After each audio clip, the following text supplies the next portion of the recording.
Guys எல்லாம் எப்படி இருக்கீங்க, நல்லா இருக்கீங்களா? ஸோ இது பார்த்தீங்கன்னா நான் ஒரு ப்ராஜெக்ட் செஞ்சேன். ஸோ இந்த ப்ராஜெக்ட் எப்படி இருக்குன்னு பார்த்து சொல்லுங்கள். ஸோ இப்போ தான் நானும் என் அப்பாவும் முடித்தோம். ஸோ இதான் வந்து அந்த ப்ராஜெக்ட். ஸோ இதுக்குள்ளே பார்த்தீங்கன்னா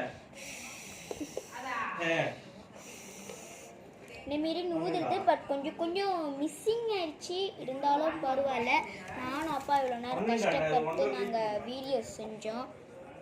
ஸோ இப்போ முடிச்சுட்டு கஷ்டமாக இருந்துச்சுன்னா 6 மணிக்கு உட்காந்து இது செய்ய இப்போ தான் முடிச்சிருக்கோம். ஸோ கொஞ்சம் ஃப்ளாப் ஆகிருக்கு. நாளைக்கு போய் ஸ்கூலில் போய் சேஞ்ச் பண்ணிக்க வேண்டியதான். ஸோ எப்படி இருக்குது அப்படின்றத கமெண்ட்டில் சொல்லுங்கள். ஸோ இது என்ன ப்ராஜெக்ட், நான் என்ன ப்ராஜெக்ட் செஞ்சுருக்கேன் அதுவோ கமெண்டில் சொல்லுங்கள். ஸோ பிடிச்சிருந்துச்சின்னா லைக், மற்றவங்களுக்கு ஷேர் பண்ணி விடுங்க அண்ட் சப்ஸ்கிரைபும் பண்ணிடுங்க. பாய். ஸோ நாளைக்கு ஒரு லாங் வீடியோ வரும். ஸோ அதை பாருங்கள். ஸோ நான் தெரியல போடுவேன் இல்லையான்ட்டு அப்படின்னா எப்போயாச்சும் ஒரு தடவை போடுவேன். ஸோ நாளைக்கு இல்லைன்னா எப்போயாச்சும். So bye.